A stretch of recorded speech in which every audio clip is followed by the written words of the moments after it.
Hi you guys, it's Arielle. Welcome back to my YouTube channel. I hope you're all doing well. Today's another one of those chatty videos where we're going to talk about everything I've done in Paris and around Paris over the past month and a half. Everything we're going to cover in this video falls under the category of coffee shops, museums, activities, restaurants, and shopping. The reason why I started making these videos, and this is the second one in the series, I'll leave the first one down below, but basically in order to prepare for our consultation calls and to write my itineraries and to make interesting videos in general, I am perpetually in a state of testing things in Paris. Like, I'm constantly running around and trying new things out. And I thought it'd be really useful to make these videos. That way I can maybe give you new ideas for what you can do when you're in Paris, or perhaps deter you from some things that I don't think are worth your precious time and money while you're here. So yeah, that is the goal of today's video. That's the plan. It is a little bit chatty. I do sometimes see the comments of people telling me that I talk too much. I am a yapper. If you don't like that, this might not be the video for you, but I really just like to go into a lot of detail and give you my complete and honest feedback.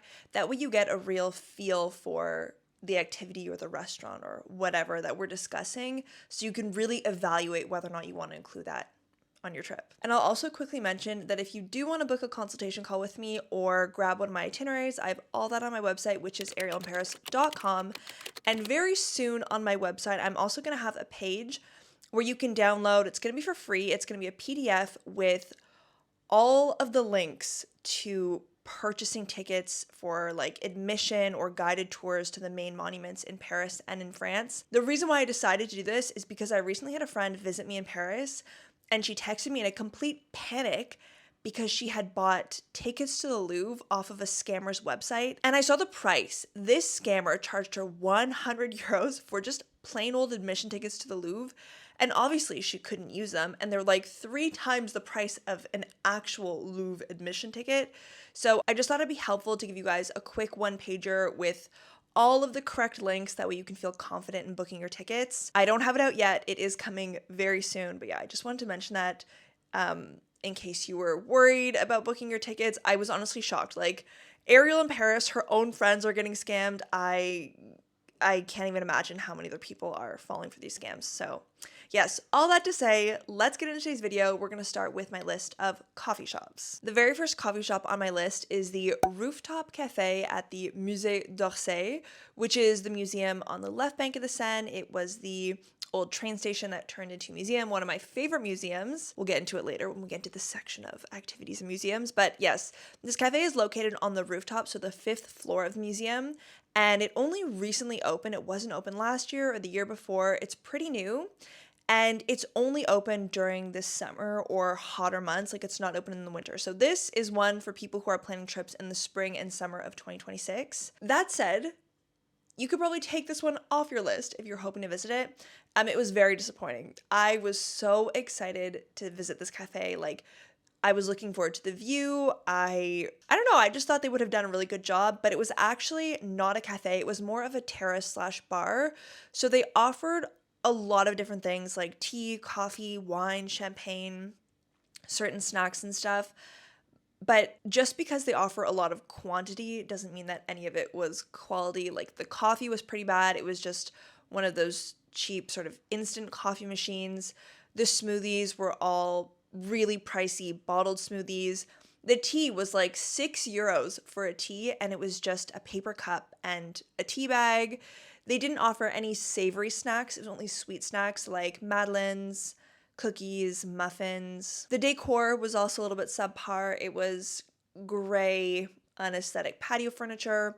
There weren't enough umbrellas, so half the people were sitting in the sun, half the people weren't. The reason why I want to talk about this cafe is not just to say I don't recommend it, but while the cafe wasn't great, the view is, and I actually had no idea that you could even walk out onto the rooftop. So I think that's something that you should look for when you're in the Musée d'Orsay, not to necessarily go there for a snack and a coffee, but I think it's nice to just hop out on the terrace and enjoy the view, maybe take a picture. You have a beautiful view of the Tuileries Gardens, of the Louvre, of Sacré-Cœur. It's a phenomenal view, and they've sort of cut the terrace in half, so half of it is this sectioned off cafe, and the other half is just this free terrace that you can walk out on to enjoy the view. I will say I was at the Musée d'Orsay just a couple weeks ago, and it had already been closed for the fall. So I don't think you can access this view and this rooftop at the moment, but definitely if you're coming this spring and the summer, you can go out there for the beautiful views. Now, in a similar vein, I have a second museum cafe, which I recommend maybe a little bit more, and this is a cafe located on the rooftop of the Louvre, which I actually had no idea existed. And the reason why I recommend it and not necessarily the one at the Musée d'Orsay is because I find the view that you get from the rooftop cafe at the Louvre is very unique. I have seen many different skylines and views from rooftops of Paris. I've never seen the Louvre pyramid and the courtyard from a bird's eye view. So I did feel like this view was exceptionally unique and beautiful, but the food was on the same level, if not worse, than the Musée d'Orsay. When I went with Jean, I ordered a Caesar salad, a bag of chips, and I think a sparkling water. My bill was, oh my gosh, it was probably like $30. And I'll try and describe it. I'm sure you've seen a salad like this before in your head, but it was a pre-packaged Caesar salad in those sort of biodegradable bowls. And I guess it had been sitting around all day, or maybe it was made a couple days before, but everything had sort of deflated. So it was just like this brick of deflated leaves and some sauce and cheese at the bottom. The chicken was a little strange. It didn't taste or look like chicken. I don't think I would have got it, except I hadn't had dinner and I was really, really hungry. So I can't say the food was good, but I think the views were worth it. And I want to give you the exact name because there are a ton of cafes in the Louvre. This one is called the Terrasse Colbert in the Richelieu wing on the first floor. And I do have to say that when it comes to any sort of cafe or restaurant in a museum or a monument in France, generally speaking, the quality is pretty subpar. I also ranted a little bit about the Angelinas, which I ate at Versailles in the Queen's Hamlet, and it was quite possibly the worst hot chocolate and croissant I've ever had. It was worse than the Costco croissants. Like, I was shocked because Angelina is not only expensive, but they're known for a very luxurious and delicious experience. I know that if you go to the Angelinas in the center of Paris, like the actual Angelinas restaurant, you will have a way better time than just sort of the small pop-up located at one of the French monuments. So I think that's pretty standard. Like, I don't want to be too negative about these cafes. When you're going to a monument, when you're going to a museum, the goal is not to go for the coffee. The goal is to go for the art and the architecture and, you know, the history. So I understand why all these coffees and shops and stuff are low effort, but I think you just have to expect that. And if you expect that, then you come prepared. So now I no longer eat at the cafes and restaurants in Versailles. I will always pack a sandwich. I'm looking at my list of coffee shops and I'm realizing I started with all of the ones I wouldn't really recommend. So fear not, we are getting to the good ones soon. Another coffee shop that is sort of medium level on my list. I wouldn't not recommend it. I wouldn't necessarily recommend that you go out of your way. But this next one is called the Cuppa Gallery, and it's right beside the Musée d'Orsay in the 6th arrondissement. The reason why I would maybe recommend this is because in the same way that the cafes and the restaurants in the museums and monuments, for the most part, I'm sure there's always an exception, but in the same way that those dining establishments are much lower in quality than like an actual restaurant and an actual cafe that you would go to in Paris, any of the establishments that are around the big monuments in Paris are a little bit subpar because they don't need to rely on the quality of their food and the quality of their service to thrive and to make money. They know that tourists are coming to the museums, they're coming to the Eiffel Tower, and they will have those foreign clients. They don't need to be successful because they're actually good. They will have the foot traffic regardless. All that to say, I think it can be a little bit challenging to find a good coffee shop or a good restaurant right beside a museum. But this coffee shop, Cuppa Gallery, I thought was pretty good for being a 5-minute walk from the Musée d'Orsay. I thought they had a good selection of foods. When John and I went, we got a salad and scones, and I got a strawberry matcha, and Jean got a hot chocolate. So they had a good selection. Everything was pretty aesthetically presented, and the quality was pretty good. It was a little expensive, but I mean, that's what you can expect for being right beside the Musée d'Orsay. But I think it's a good option if you're looking for a quick snack without going to the coffee shops in the Musée d'Orsay. Another coffee shop that is right in the middle when it comes to would I or would I not recommend is a coffee shop called City of Light in the Marais. It's very highly rated on Google Maps, which is actually how I ended up going here in the first place. And I won't say it's the worst coffee shop I've ever been to. I think the coffee is okay. It's pretty good. It's nothing that I would write home about, but it's okay. The service, on the other hand, is excellent. Like their staff are the most thoughtful, kind people that I've ever met in a coffee shop in France. But the reason why I don't really like this cafe is because it always rubs me the wrong way when a coffee shop will ask you for a tip in France. And this might be controversial. I know that there's a different tipping culture in Canada and the US, but in France, it's not normal to tip. It's not something that is in our like restoration culture here. If the service is exceptional, I've said this a million times before, you might leave 1 or 2 euros on the table, but it is not a norm to leave a tip. Like, it's just not. And I want to quickly talk about this for another second because anytime I talk about tipping, there are a ton of comments that sort of contradict what I'm saying and people who say, oh, you don't understand the culture. Yes, it's normal to tip, da da da. The thing is, I have been a barista, I have been a bartender, I've been a waitress in France. I know exactly how the system works. I know exactly how people tip or don't tip in France.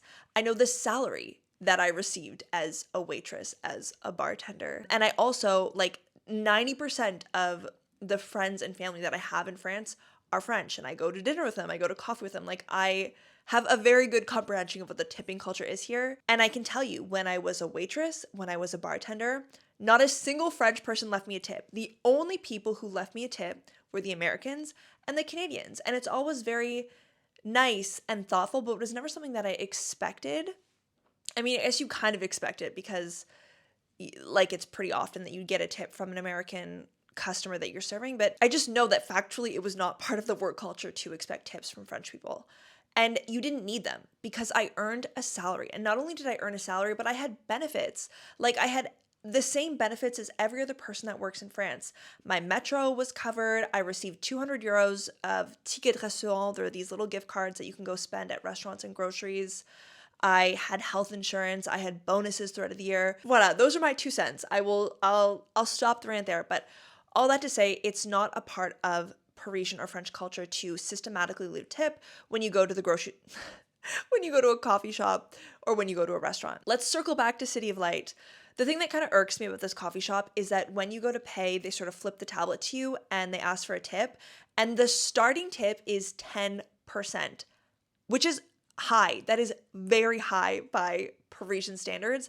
And again, restaurants are one thing, it's a whole other thing to tip at a coffee shop. Like, again, this might be controversial, but I do feel like when you're a barista, your job is to make coffee in the same way that if you're a cashier, your job is to ring through groceries. When you're a policeman, your job is to stop crime, and you don't get a tip for doing your job. So I just don't think it's normal to be asking people to tip in France for a coffee. The reason why I think City of Light does this is because they are in the core of the very touristic part of the Marais.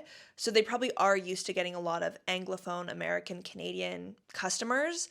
And so for them, maybe it is a little bit normal to receive a tip, but it does irk me a little bit that systematically they ask you for a minimum of a 10% tip. And of course you can click no tip and stuff, but it's always an awkward interaction to click no tip in front of the person who just served you your coffee. That was so long-winded. I'm sorry. This is what I'm saying.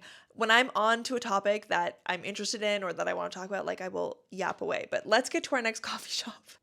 We have 3 more, and these are all ones that I would recommend. So number 1 is called The Coffee, and they have a ton of shops all around Paris. The reason why I love The Coffee is they have such a diverse and long list of beverages that they can make. And not just that, but because you order on a tablet, it's very visual. So you can pick what you like, which I think is great. Sometimes you read something on a menu and you've never had it before. It's hard to picture it. I love that there's a whole visual aspect to it. I love how many options you have. And when you click on the coffee you want, you then have other options like sugar, milk, how many espresso shots do you want. I like that you can customize and everything is like quick and easy and visual on the tablets. And not just that, but the coffee is really good. So yeah, I would say that's a great one if you want to get coffee. And because there's so many locations around Paris, it's easy to get to. The one that I normally go to is in the Marais. I think it's in the third. Another coffee shop that I would recommend, and actually it's not a coffee shop, it's a bakery, but I think I don't have anywhere else to put it on my list. So it's called Bontemps La Patisserie, and I've already talked about this probably 3 times throughout my catalog of YouTube videos, but I adore this pastry shop. It's on one side you have the pastry shop, and then on the other side you have their tea room and their secret garden. The secret garden isn't open 24/7. It's open, I think, as of 11. It's open for brunch on the weekends. It's open for afternoon tea, but it's not like you can go to the secret garden at 7 in the morning. So I like to go to the bakery side of Bontemps Patisserie if I'm grabbing a coffee and I want to snack en route. I just did that with a girlfriend last week, actually. We got a coffee at The Coffee, and then we just turned around the corner to Bontemps Patisserie, and we got their sablé, is what they're called, and it's sort of like a butter cookie, almost like shortbread. It's what they're known for. And we also got a lemon cake, and they were so good. I dream of this bakery shop. Like, ugh. I have to stop thinking about it because I'll just want to run over there. But another cool thing as well is they also have a really good selection of pastries and cakes that always have seasonal fruits. So the ones that I saw a couple weeks ago still had the summer fruits like strawberries, raspberries, berries in general. When the blood oranges are in season, oh my gosh, the cakes are just divine. I love that they focus on seasonal fresh produce, and just the quality is really good. And a quick note on the Secret Garden is it's a really nice place to go for brunch. They do a good weekend brunch. It's about 50 euros and you have a whole bunch of things on the menu. Or you can just pop into their terrace and to their little tea room if you want to enjoy one of their pastries and a hot drink. So yeah, this is in the Marais, and this is in the part of the Marais that I really recommend that's a lot less touristy than the part of the Marais that's by the City of Lights coffee shop. And the last coffee shop that I'm so excited to talk about, because it is so phenomenal, is called Le Jardin de Mademoiselle. Number one, this is located right beside the Eiffel Tower. Like, as you walk to this tea room, you have a full view of the Eiffel Tower. It's so pretty. And before I went in, it was actually my friend Sam who dragged me to this place because she loves all the aesthetic stuff, and it's great because she gets me to try things that I would otherwise avoid. Like, I don't typically go near the Eiffel Tower to eat because I'm just so sick of getting scammed. And so that was the impression that I had of this place. But my goodness, it was fantastic. The quality of the food and the experience was a million out of 10. When we went for their tea time. And so it's $26.95 per person, and you get a latte. And they did have pumpkin spice latte, which both Sam and I were just over the moon for. Then you get a pastry. So I chose scones, which came with a butter and a jam. Sam got the mega chocolate muffin. And then we got another hot drink. So we both got a tea, which wasn't just a cup of tea. That's what I was expecting. No, it was a full vintage teapot served. Like, each one of us had our own teapot with the tea that we chose. And then you also get it's called a mignardise in French, which is like a small sweet treat. And like I said, the quality of these pastries was so divine. I will most certainly be back here to just walk in and take a couple pastries to go. I'm Jean, the sugar addict, like, he would love everything in there. So yeah, it's nice. You can go to sit and eat, or you can just take something to go. And the idea of Le Jardin de Mademoiselle is that they change the decor and the menu and the products that they offer in the store as well, based on the holiday or the season. So this summer, I believe it was Alice in Wonderland. I could be getting that wrong, but it was some sort of summer party theme. And they just switched to autumn and sort of Thanksgiving themed mid-September. And when we went in, they had so many American and Canadian products. Like, they had maple cookies and they had maple candles, products of Canada, like made in Canada, that they were selling in this store. And I asked them why. And they explained to me that they really try to stay on theme, and because they associate Thanksgiving and autumn festivities with North America, they try to include a lot of products from whatever they're celebrating or decorating for in the boutique. So I thought that was really special. Great location, phenomenal food, exceptional experience. I can't recommend this enough. It is a little bit pricey. Of course, you're right by the Eiffel Tower, but I really do think that it is worth every penny. The sun is set. Give me a second. I'm going to turn on my lights and maybe put on a sweater. It is freezing. Okay, much better. Let's move on to a more fun category, shopping. Okay, so the number one area or store that I want to talk about, you would have seen in my video if you saw the one where I looked at scams in restaurants in Paris. The part of the video where I go to Montmartre, to the tourist shopping section, and pick up a beret and tote bags. I want to talk about that area, and the store that I specifically went to was called Au Pied de la Botte and Europe Souvenirs.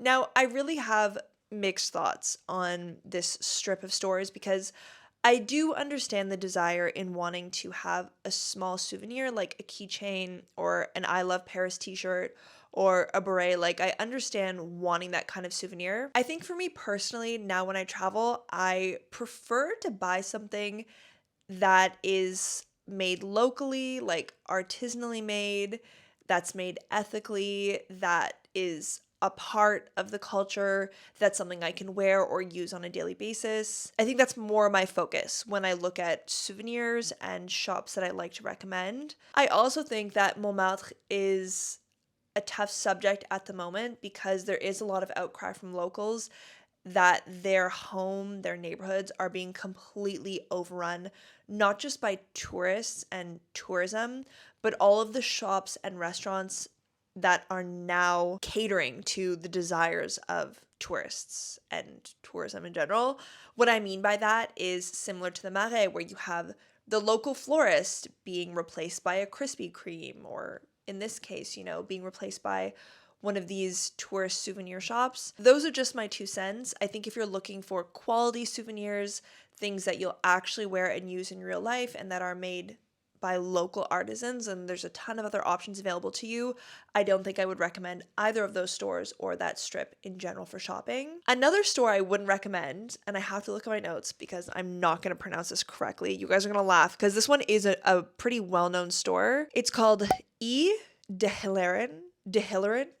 I don't know. It's the store that apparently Julia Child loved. I can't tell you how much I wouldn't recommend this store. Again, this could be a controversial take, but I'm sorry, you guys, I don't get the hype. Because it's so popular among tourists, I was definitely expecting it a place that people could go to pick up baking utensils and cookware that is easy to transport home in a suitcase or a carry-on. That's what I thought I would be getting. As soon as I walked in, I realized that 90% of the store is like stoneware and stainless steel pans and copper casserole pans.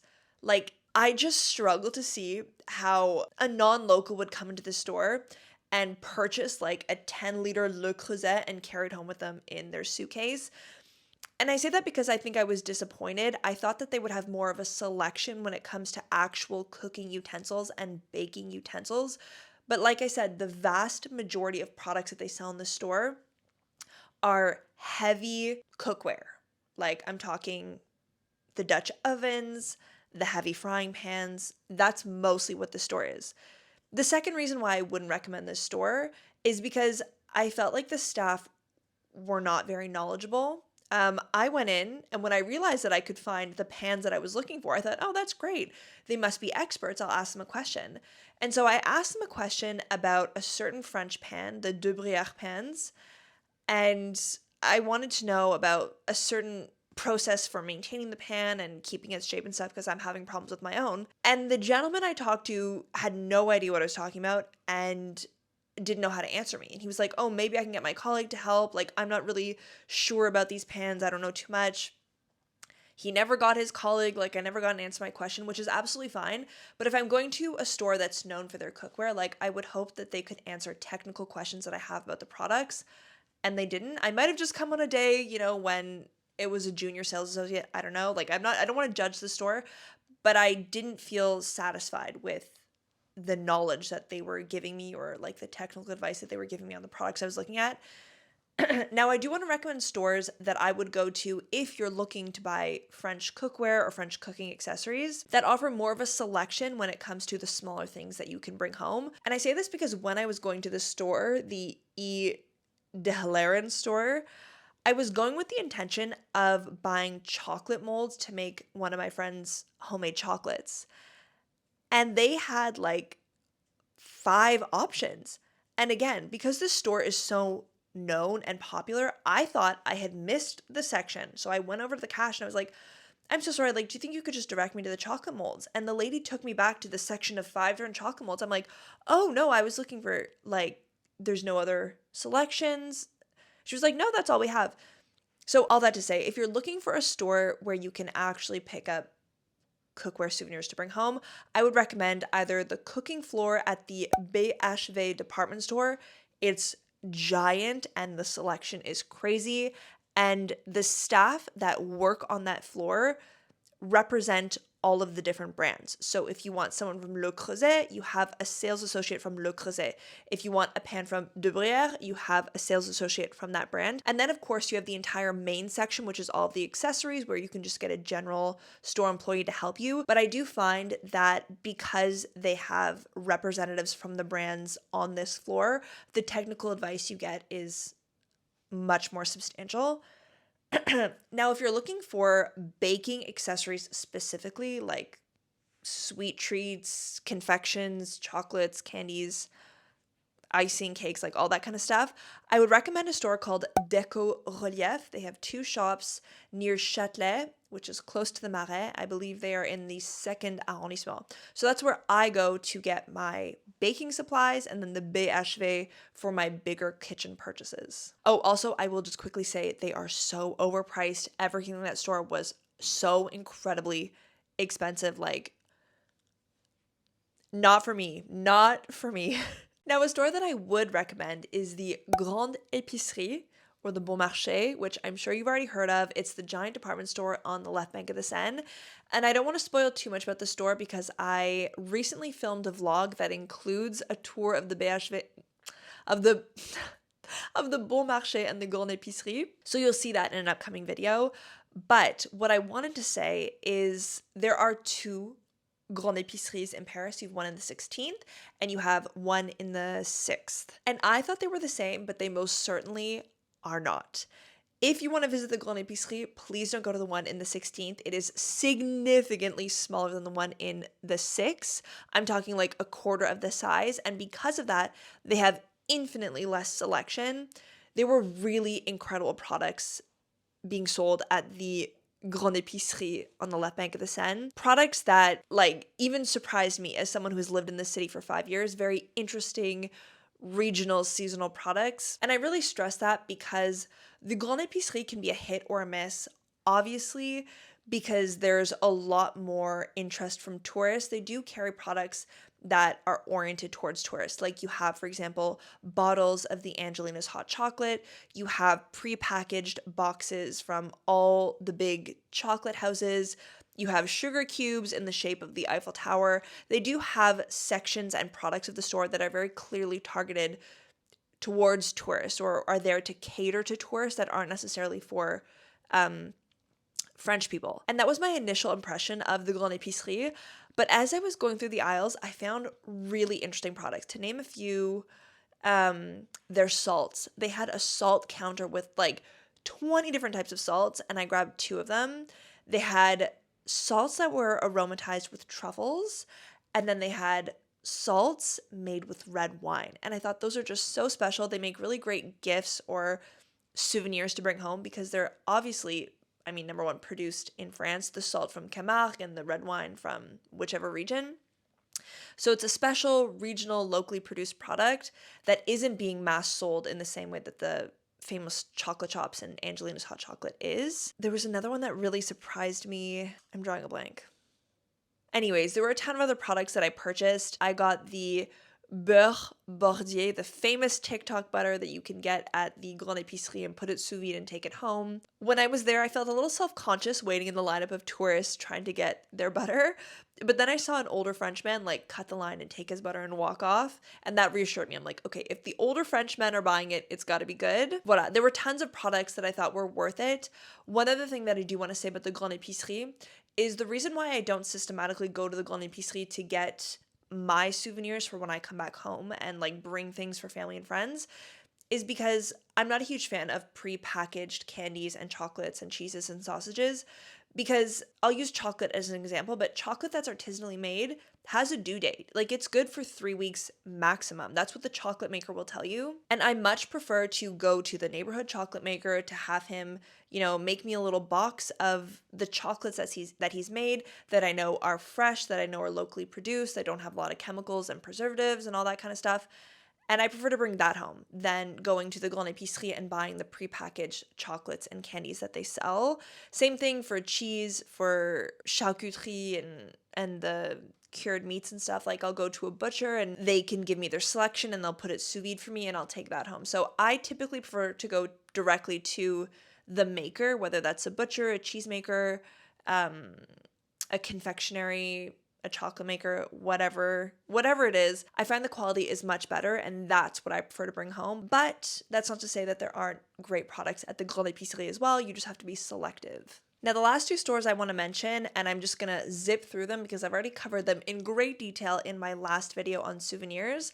But recently I did some shopping at Antic Club and La Botte Gardiane. So at Antique Club, I went and I got a vintage serving plate, and at La Botte Gardienne, I ordered my fall boots.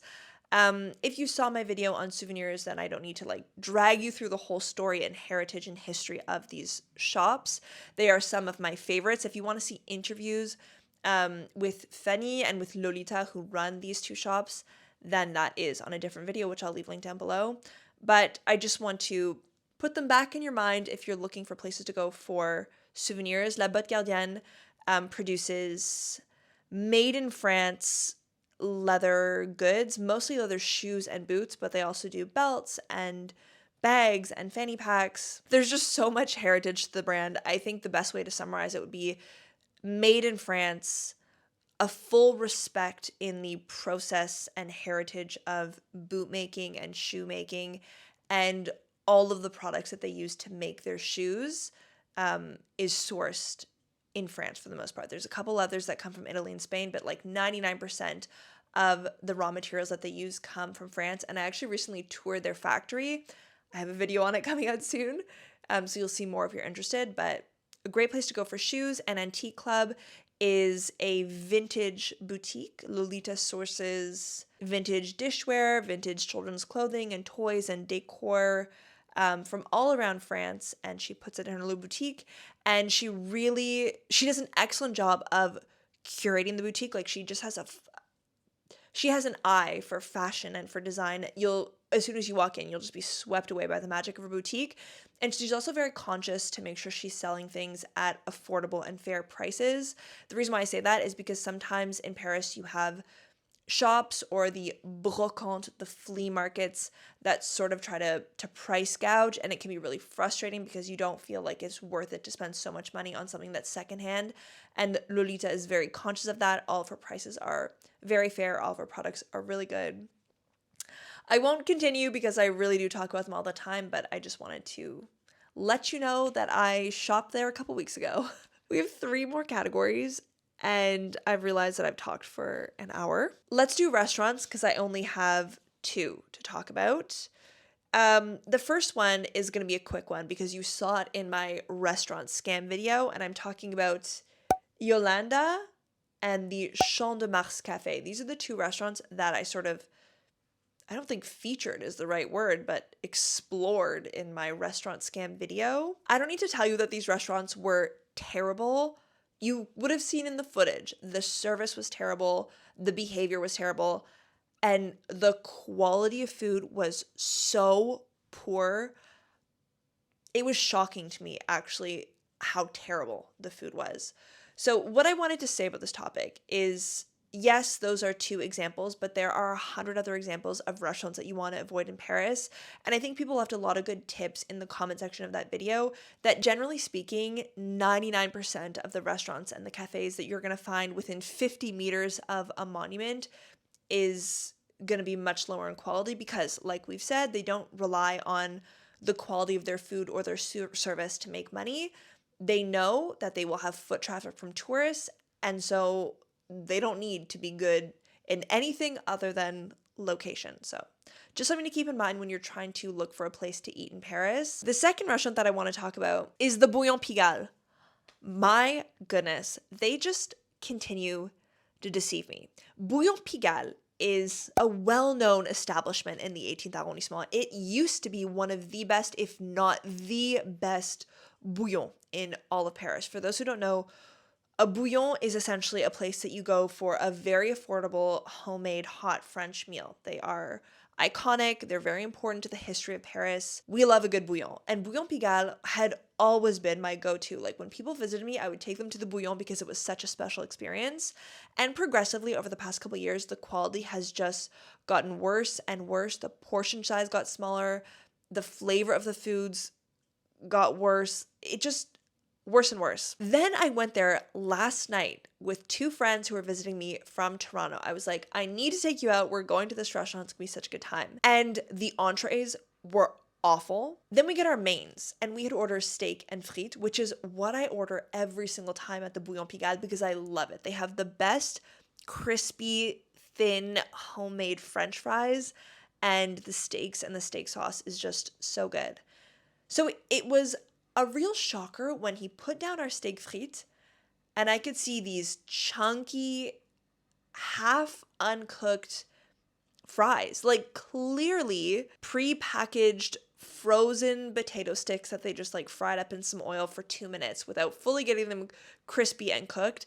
And I was shocked. I'm telling you, I've been going to the Bouillon Pigalle for literally since I moved here for 5 or 6 years. And I was just so disappointed to see that yet again, there's another aspect of the restaurant that's going down in quality. I don't know why. The reason why I'm saying this is because I almost felt embarrassed that I took my friends there because the quality had gotten so bad and I was so excited to take them, and I told them, oh, it's going to be so much fun. And then when we were served our entrees and our mains and stuff, it was really just not great. So while I used to recommend the Bouillon Pigalle, I really don't anymore. I think if you're looking for a high quality bouillon, the best you're going to find is Comme un Bouillon, which I showed in my very first restaurant video, which I will leave linked down below if you want to see a more detailed description of that restaurant. But yeah, we can cross the Bouillon Pigalle off of our list. Our second to last category is activities, and I have 3 that I want to talk about. Number 1 is going to be brief because you saw it in my last vlog, which is the TOOT bus. And I already gave my opinion pretty much on the TOOT bus. I think it's a great way to see the city if you have a limited amount of time or if you have mobility concerns. It's nice to just sit on the bus for 2.5 hours and see all of Paris. However, you will sit in traffic, that's a given. And like I said in my previous video, I do feel like their route is not very diverse. It's limited. You're just seeing all the greatest hits of Paris, from the Arc de Triomphe to the Eiffel Tower to the Louvre. You've got about 5 minutes on the left bank of the Seine. So it's the greatest hits of Paris. The reason why I want to say that is because when you're purchasing your tickets, I would not recommend getting their 3-day pass. That's the mistake I made. Instead of just getting a 1-day 24-hour access to the TOOT bus, I ended up buying a 3-day, and I only used it for 1 ride. The reason that I only used it for 1 ride is because it was really inconvenient. Like, it's not like the metro. It's not like a Parisian public transportation bus. The route is obviously fixed, and there are a lot of things that you'll want to see in Paris that aren't close to one of the stops. And it's quite annoying to, number 1, have to walk like 30 minutes to get onto this hop on, hop off bus to be able to drive to your next stop.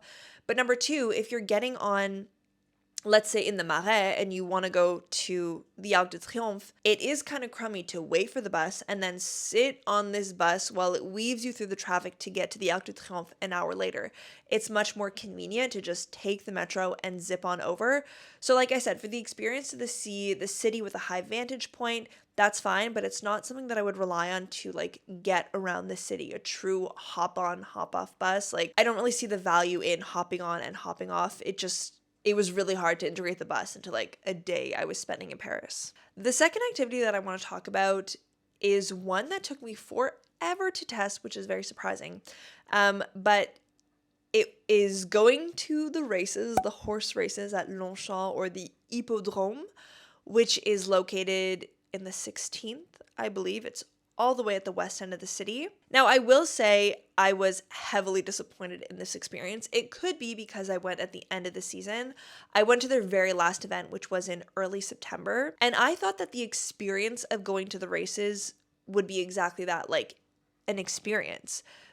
But the way it works is you arrive and you probably have a race once every hour, and the race lasts a minute or less. Like, it's quick. It's one and done, quick. And once the race is over, there aren't any activities or things to do until the next race, except go to their bar. So they have a bar that's set up with some food trucks in the outdoor grassy portion of the establishment of the area. And so I think it just felt kind of boring to just watch a 30-second race, have a beer, and then wait around for another hour. So I think I was let down by the lack of activities, and I'd never been to horse racing before. I've never been to anything like, I don't know, the Kentucky Derby. Is that horse racing? I'm not too sure, but I just thought there would be more animations, more activities, more things to do other than sit around and wait an hour for the next race. Like I said, I went in the fall. Perhaps it's different in the summer. They might have more things going on. But the reason why I wouldn't recommend it is not only did I find it a little bit boring,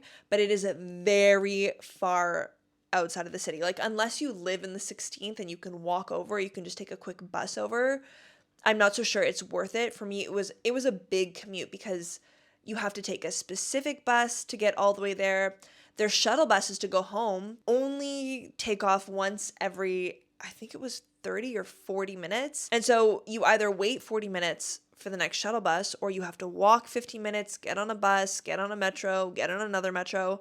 It was definitely a process to get there and to get home, which I'm happy to do if it's worth it, but I didn't feel like this activity was worth it. An activity I do think is worth it is the night events, night at the museum at the Fondation Louis Vuitton. So the Fondation Louis Vuitton is also in the 16th. That's relatively close to the Hippodrome for the horse races, but it's much more convenient because it's on line 1 of the metro, which is a very quick way to get around the city. The Fondation Louis Vuitton, for those who don't know, is an art museum, and the exhibitions change, I believe, every 6 months. So there's always something new to see. I love this museum in general because, I mean, it's very beautiful. You have a lot of places to explore. You have, it's not a river, but it's a type of fountain on the ground level. You have obviously the museum, and then you have the terrace, which has incredible views of the city, and it's also like an architectural wonder. Another great thing about the museum is that they offer free guided tours of every single floor.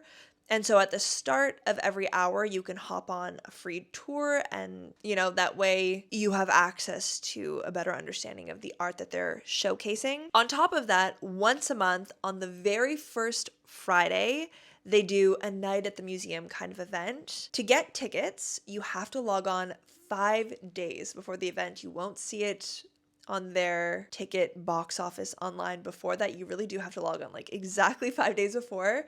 Tickets are €10 a person, and the event itself obviously incorporates art from the ongoing exhibits, but there's other things. There are activities, there are visual animations or movie experiences that are a little bit interactive. You have a DJ, you've got a bar, you've got a place to grab dinner. It's just a really fun way to visit the Fondation Louis Vuitton because obviously you have the art, but there's just so many other things going on. It really is an event, and I think that the ticket price of €10 is a total steal. The last one I went to, what was it called? It was the David Hockney evening, which was beautiful. I had never seen any of David Hockney's art. I love it. I absolutely love the night at the museum. If you have the chance, I would go. I know because it only happens once a month, it's hard to include it. But yeah, if you're staying the 16th, if it happens while you're in Paris, then I would recommend you go. Okay, we have our last category, which is museums. I regret waiting so long to make this video because there's just so many like topics that I wanted to cover. I really do have to make these once a month as opposed to like once every 2 months because it just gets overwhelming. Anyways, for the museums, I'm not going to talk about anything that's revolutionary, but I do want to talk about the museums and the guided tours that I did and which guided tours I think are worth your time. So the first museum we have to talk about is the Louvre. And actually, this is the first year that I've decided to become an Ami du Louvre, which is sort of the membership program that they have for the museum. It costs 100 euros and you get access to certain special events. You get free entry, you get to skip the line. I'm currently testing the membership to see if it's worth it or not. That way I can make a video and let you know my 2 cents. But all that to say, I've been going to the Louvre quite often, and every time I go to the Louvre, I go on a guided tour. And the 2 that I've done recently, the first one is called Welcome to the Louvre, and the second one is called An Extra Louvre, and they're very different. They cover 2 opposite parts of the museum. I think if it's your first time visiting the Louvre or your first time in Paris, then Welcome to the Louvre is possibly the best guided tour you could do. Not only did the tour guide take us through, obviously, the most known masterpieces like the Mona Lisa and the Winged Victory, but she also did a really good job of explaining the history of the building, going from when it was built, what its first purpose was, and also showing us like the original stones and foundations of the building, which was very special. I thought it was a good way to not only contextualize the Louvre as more than just an art museum, but also give you a better understanding of French history. So I loved Welcome to the Louvre tour. Now, if you've already done that tour and you're in Paris for a little bit longer, then I would definitely recommend the other tour, which I think is called An Extra Louvre.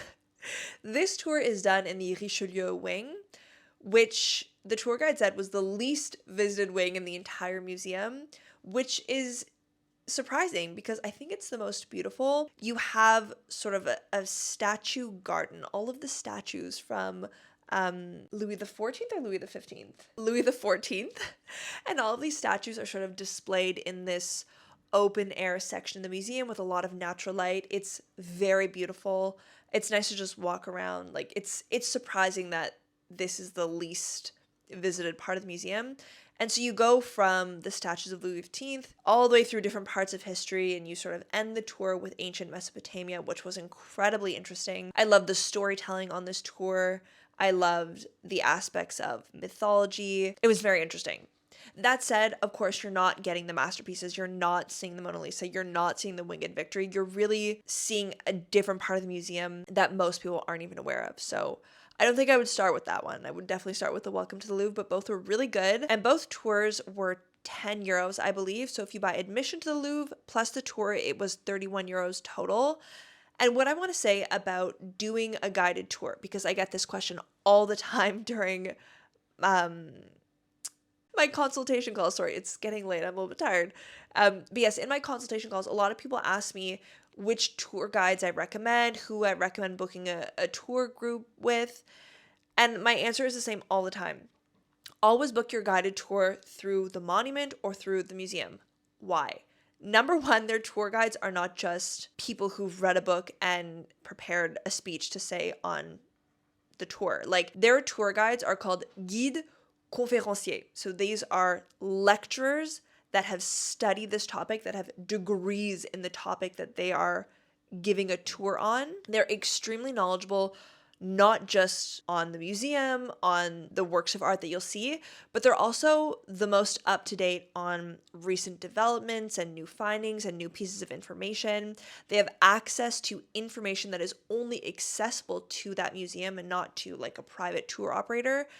And they also give you access to certain areas of the museum and certain exhibits that are not accessible to the public. This will come up later when I talk about the tours at Versailles, but they're just the most credible tours to go on. They're the most affordable, and they're the most unique given the exclusive access you get to certain pieces of information and certain areas of a museum or monument. Moving on to the next museum, it is the Musée d'Orsay, which is another museum that's like a must visit when you're in Paris. To give you the SparkNotes version, the Musée d'Orsay was a train station that was abandoned and turned into a museum eventually. And the art within this museum represents the mid 1800s to the mid 1900s, and this is very intentional because they wanted the art within the museum to reflect the time period for when this train station was actually used as a train station. And so probably the most known pieces of work in this museum are the Impressionists like Van Gogh, Renoir, Monet, etc. But yeah, you do get to see art from that time period, mid 1800s to mid 1900s. And I adore their guided tours. I wrote the name down, Greatest Hits Tour. And not only do you see, obviously, the greatest hits of the Musée d'Orsay, but the guide will always give you a deeper understanding of techniques behind every phase of art. Like, you don't just get to Impressionism, right? You have to go through certain periods that sort of led to Impressionism, and this tour is very interesting and helpful in understanding what eventually led to artists like Van Gogh, Monet, and Renoir.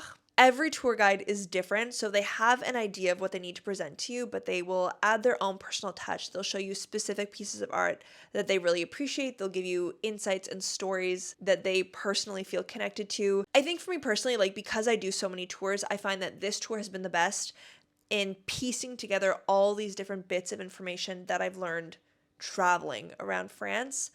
And so it's not just a tour of the art, it's a tour really of history and culture. We're nearing the end. We're nearing the end because the last museum that I want to talk about is Versailles, which isn't a museum. It's obviously the castle. You have many different areas to visit at Versailles. What we're going to talk about today are the gardens and the castle itself. The two guided tours that I did are called Splendorous Versailles and The King's Private Apartment. Both are fantastic. I've done more tours, just they're tours that are only accessible in French, so I figured I wouldn't mention them in this video. But what I can tell you after having gone on at least 7 different tours of the Versailles Palace is that every tour shows you iconic rooms in the king's apartments. So even though you have a tour that is specific to the king's private apartments, every tour will give you a look at some of the most iconic rooms. That said, obviously the tour that it's dedicated to only the king's private apartments goes much more in depth and shows you many more rooms, but every tour you go on will show you the highlights. So you will see like the Hall of Mirrors, you'll see the king's bedroom, all that kind of stuff. Obviously these tours are great to deepen your understanding of royal life at Versailles and better understanding the Revolution, Marie Antoinette, and Louis XVI. And not just that, I do want to reiterate that going on these guided tours gives you access to areas that are normally off limits to the public. Like, you will go past the barriers, you will go into secret areas of the palace that you wouldn't get access to if you just bought a regular admissions ticket, which is honestly really nice because you'll see when you go to Versailles, but it is crowded. It's crowded 24/7. And it's really nice to have those moments where you scoot away from the crowds and you're just in a room privately with your tour group and everything's quiet and you just listen to the guide and appreciate the room that you're in. Now, on top of the chateau, you, of course, have the gardens. And one activity that I did this month is the night light show. The night light show in the gardens. Mixed feelings on this one. It was definitely very pricey. It was 33 euros per person. And from what I remember, the fountain show was exactly the same as the fountain show during the day. So there was nothing new in terms of the water shows. You did have certain light shows that obviously you don't have during the day, and you did have fireworks at the end. I went with my American friend Sam, and her and I had the exact same thought, is that it was interesting, it was fun. It was fun because we went with each other, but it was pretty much like most French events. There's lots of potential, but the overall execution is low effort. What I mean by that is there's not a lot of effort done into the shows. There's little to no food and beverage. There are no decorations. There aren't people who are walking around in period specific clothing. We just felt like they really could have enhanced the experience, especially for the price, because the actual light show is only about an hour and a half. It's from 8:30. Actually, maybe it's 2 hours. It must be 2 hours. It's a 2-hour experience, and we just thought they could have enhanced it with other elements. What I did really appreciate though is when I posted a reel of this experience, someone commented on it And she said that she took her children to the night light show, and it's like a core memory because they had so much fun running around the gardens at night. They have like a little bubble section that like is fun to walk through, and I think that's the point of this light show, is not necessarily going expecting some grand experience, but more so just enjoying being in the gardens at night with friends and family and seeing a couple of the fountain shows, the light shows, and the fireworks. Yeah, I think that about wraps up this list. I did not expect this video to be so long. I'm so sorry. I also didn't expect it to get so dark. Duly noted, now that it's fall, it's colder, the sun sets earlier, I gotta adapt my filming schedule. But yeah, I hope this video was helpful to you. I would so love to hear your feedback in the comments down below. I'd love to know what you think if you've done any of these activities. And yeah, I hope you guys have a great weekend, and I'll see you in the next video.